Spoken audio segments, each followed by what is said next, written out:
Buenas tardes, hermanos. Una vez más, Dios les bendiga. Gracias por conectarse con nosotros por este medio. Eh, Quiero recordarles, hermanos, que todavía tenemos 5 días por delante para invitar a nuestros amigos y familiares para que escuchen la palabra de Dios. Ayer les anuncié que, vamos a decir, el tema del mensaje va a ser, o el título del mensaje, el gozo de Zaqueo, el gozo de un publicano. Este es el mensaje que quizás es muy conocido por la mayoría de los cristianos, pero yo no estoy predicando para ellos, estoy predicando para los invitados fundamentalmente. Y yo creo que es una buenísima oportunidad, no solamente para escuchar el mensaje, sino también para compartir, ¿verdad?, con los que son relativos a nosotros, bien sea por vía de sangre o por vía afectiva o por vía de trabajo, pero que también podamos almorzar juntos y compartir ese tiempo. Yo le invito entonces a que usted insista, ¿me entiende? Insista como la viuda, que el juez era injusto y no tenía temor de Dios ni de los hombres, pero ella insistía que le hiciese justicia. Entonces el Señor hace esa referencia acerca de la insistencia que debemos tener orando, aunque no veamos la respuesta inmediata, pero dice él que cuánto no más hará el Padre con nosotros cuando orásemos delante de él día y noche. Él responderá prontamente. Así que, hermano, le exhorto a que continúe. Todos los días le voy a mandar un video pequeñito, cortico, pero diciéndole, epa, ¿cuántos invitados tiene? Prepárese para los invitados del domingo, que queremos ver esta localidad llena de personas deseosas de escuchar la palabra. Ok, ayer nuestro predicador fue el pastor Rubén García. Y él se hizo eco del mensaje de la semana anterior, tomando otros textos de referencia. Y yo creo, hermano, que cuando nosotros estudiamos los tipos de sermones, en los sermones conseguimos algo que es interesante, que es de observar. ¿Cuándo? La repetición de un verbo. La repetición de un verbo. Cuando dice vayan, vayan, vayan, o no hagan, no hagan, no hagan. Entonces los exégetas nos señalan y dicen, pongan atención cuando el énfasis del contexto tiene que ver directamente con el mensaje que se quiere transmitir en ese momento. Fíjense esto, si nosotros tomamos esto como una referencia, vamos a encontrar que dos personas han predicado sobre el mismo tema a la misma iglesia y uno haciéndose eco del anterior. ¿Será que Dios quiere hablar sobre ese tema? Si sumo a ello el comentario del lunes pasado y el de hoy, entonces ya serían 4 veces que estamos hablando acerca del mismo tema. O sea, ¿cuál es el propósito de Dios? ¿O cuál es la verdad que Dios nos quiere revelar? O sea, poner sobre la mesa. ¿Cuál es la verdad? La verdad es muy clara. La despensa en nuestras vidas es nuestro corazón. Y la despensa está ávida o vacía de tiempo de oración, del material, del alimento de la oración y de la palabra de Dios. ¿Por qué cree usted que el apóstol Pablo dice a los tesalonicenses, la palabra de Cristo abunde en vuestros corazones? Porque no hay. Porque así como dice a los hermanos de Macedonia que de su pobreza dieron con generosidad, no les dijo a los hermanos de Macedonia que dieran, es que ya dieron, entonces no había necesidad de decir que diesen. Cuando en la Biblia dice que hagamos algo, es porque nosotros de forma natural no lo hacemos. Ahí entonces encontramos este pasaje, ¿no? Dios está hablando acerca de, por ejemplo, dice en Tesalonicenses, orad sin cesar. ¿Por qué? Porque queremos que con una oración ya Dios responda rápido. ¿Para qué tanta oración? Ahora fíjense, si la despensa, en nuestra despensa, como habíamos dicho en el mensaje anterior, es nuestro corazón, ¿qué hay en la despensa? Un mendigo en Colombia predicó sobre la despensa y dice, en las iglesias hay comida, en las iglesias hay bienestar, tienen casas, tienen trabajo, pero ¿sabe qué le falta a la iglesia? Humillarse delante de Dios. Tiempo de oración. Tiempo de oración individual. O sea, hombres y mujeres que entiendan que Mateo 13, cuando habla la parábola del sembrador, dice que lo que más tipifica la conducta de los creyentes hoy día es aquella semilla que cayó entre espinos. Y él, cuando explica a los discípulos acerca del propósito del mensaje de la parábola, dice que los espinos son los afanes y los trabajos y el desgaste que el hombre tiene por mantenerse en su status quo. O sea, el afán del trabajo, el afán de la familia, el afán de tener un nivel social X, el afán de no ser pobre, el afán de la riqueza. ¿Qué hace? Hace que su tiempo con Dios sea muy pobre. Hace muchos años yo tenía un tratado, un librito pequeño para nuevos creyentes, y ahí había una ilustración acerca de un joven que había recibido a Cristo y lo llevó a su casa, y dice en la redacción, dice que estaba tan gozoso de tenerlo en su casa y que se pasaba horas contemplándole y oyéndole sus mensajes a Cristo, y estaba muy feliz.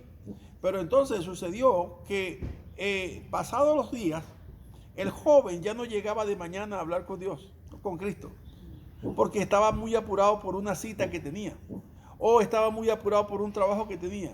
Y luego, cuando siguió sucediéndose los días en adelante, cada vez tenía más afanes, y la chimenea donde Cristo le estaba esperando, ya el fuego se había extinguido. Al tiempo se dio cuenta de que su Señor lo estaba esperando siempre ahí, y ya él no venía a la cita. Hermano, ¿sabe? El apóstol habla acerca de la pérdida del primer amor. Esa euforia, ese entusiasmo que hay al principio de la conversión, si no se cultiva, se va perdiendo, se va menguando.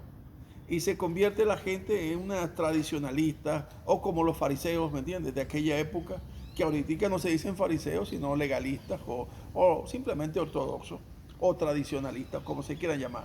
El asunto es que la vida de oración no viene a ser un baluarte, ¿me entiendes? No viene a ser una fortaleza para que la persona pueda sostenerse ante los avatares que tiene la vida.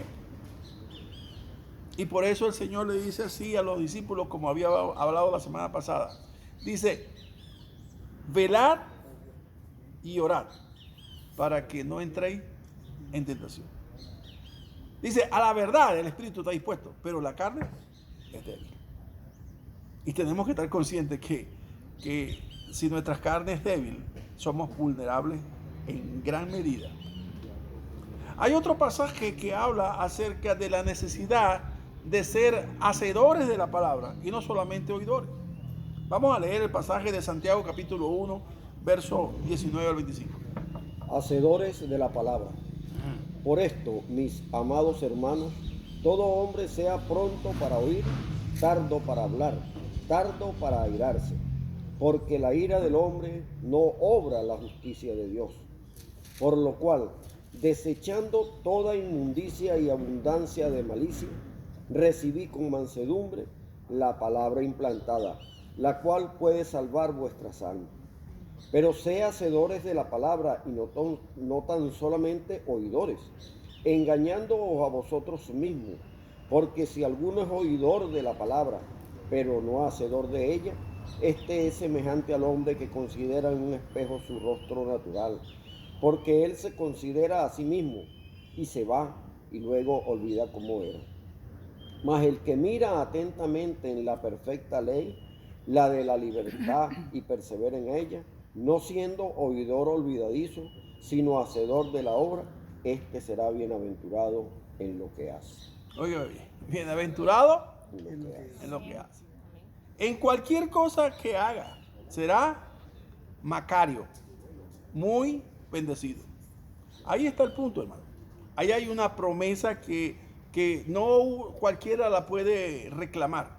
No. ¿Se acuerdan el pasaje cuando estábamos leyendo en Mateo capítulo 7 que decía el Señor, el que me oye estas palabras y las hace? ¿Por qué siempre dice y las hace? Porque de nada sirve tenerlas tatuadas en el corazón, tenerlas tatuadas en la piel, ponérselas en un cintillo en el brazo o ponérselas en una cajita en la frente. ¿De qué sirve? Si no soy hacedor de ella. El asunto es que si no las memorizo para ponerlas por obra, o sea, no las guardo en mi corazón para ponerlas por obra, al poco tiempo se me va a olvidar. Entonces, eso es un reclamo, vamos a decir, más que un reclamo, eso es un mandato divino. No sean solamente oidores, sino hacedores de la palabra. ¿De qué me sirve a mí enseñar sobre discipulado si no tengo discípulos? ¿De qué me sirve a mí enseñar sobre 1 Corintios 13 acerca de la preeminencia del amor? Si yo tuviera lengua angelical y no tengo amor, nada soy. Si tuviera toda la ciencia del bien y no tengo amor, nada soy. Entonces, y me sé todos los versículos hasta el versículo 13. Pero cuando viene la circunstancia, no muestro ninguno de ese amor. Cuando dice en el versículo 7, el amor es sufrido, el amor todo lo puede, el amor todo lo soporta. Y que alguien me conteste mal, eso no lo soporto. Puede ser. Entonces, ¿por qué está cautivo el pueblo de Dios? Fíjense, si usted ve a Israel fue casi toda la vida fue cautivo. En pocos momentos vivía en paz. La mayoría de las ocasiones vivía bajo cautividad. ¿Por qué? Porque dice la palabra, mi pueblo fue llevado cautivo porque le faltó conocimiento de mí. O sea, ávidos de qué? De la palabra. Necesitados de la palabra. Pero aún dice la palabra que ellos, la misma palabra la echaron a sus espaldas. Hay reyes que echaron a la espalda. Hay el caso de Esdras, ¿me entiende? Que él escudriñó entre el templo, entre los escombros que ven en el templo, y ahí él consiguió el libro de la ley, la Torá. Cuando él propuso en su corazón, ¿verdad?, estudiarla, escudriñarla, aplicarla a su vida y enseñarla, el pueblo cambió. O sea, no sé cuál sea la condición de su vida. Le voy a decir esto. Pero permítame hacer esta metáfora. Nuestras vidas serán como el rocío, perdón, la palabra de Dios será nuestra vida como el rocío de la mañana. Hará que nuestra vida reverdezca. Hará que nuestra vida florezca. Hará que nuestra vida dé fruto. Cuando nosotros tenemos esta máxima en nuestras vidas. Voy a ser no solamente oidor, sino hacedor de la palabra divina. Esa es la palabra que nos ha sido dada. Segundo, una de las cosas que dije al principio que fallamos mucho es cómo está mi relación con Dios en cuanto a mi tiempo con Él a solas. O sea, tiempo, voy a decirlo así, como lo decía el sábado, tiempo de contemplación. ¿Sabe que ese es un tiempo muy importante? Juan lo dijo. Lo que palparon nuestras manos, lo que contemplaron nuestros ojos. Contemplaron quiere decir como cuando uno va a un museo y ve una obra de arte y se queda viendo la expresión del rostro, del rostro que fue esculpido o que fue pintado en el lienzo. Se queda viendo el gesto, se queda viendo el esfuerzo de los músculos, se queda contemplando ahí. Y ahí puede pasar media hora tranquilo contemplando aquella obra.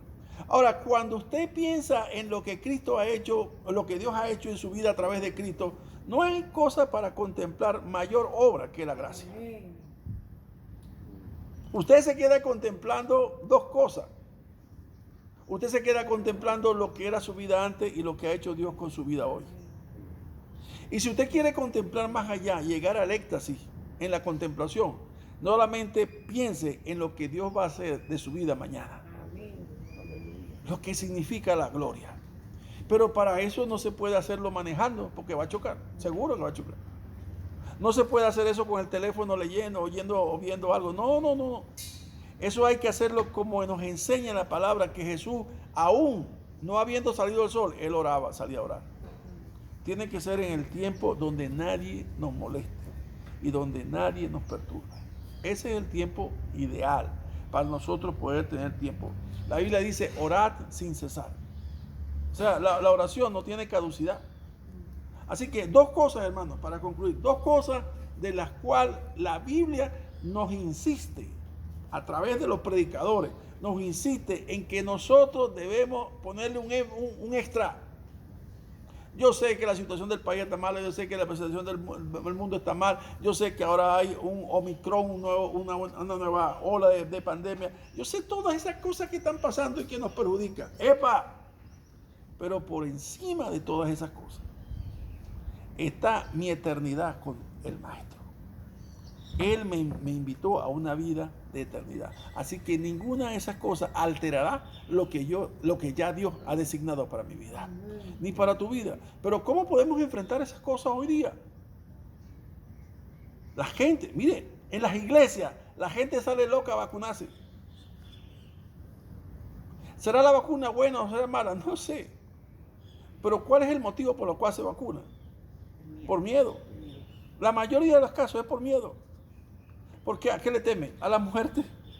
Pero no dijo Pablo que yo quisiera partir y estar con él, que es muchísimo mejor. O es que esa parte no la han leído en la nueva versión de la Biblia, se la quitaron, ¿o qué? No, eso está en la Biblia. Así que fíjense la nueva cepa esa que anda por ahí. Dice que el 90% de los que han muerto con la nueva cepa tenían la triple vacuna. ¿Qué pasó? La vacuna no es vacuna. La vacuna, ninguna inmuniza. Entonces no es vacuna. Si no inmuniza, no es vacuna.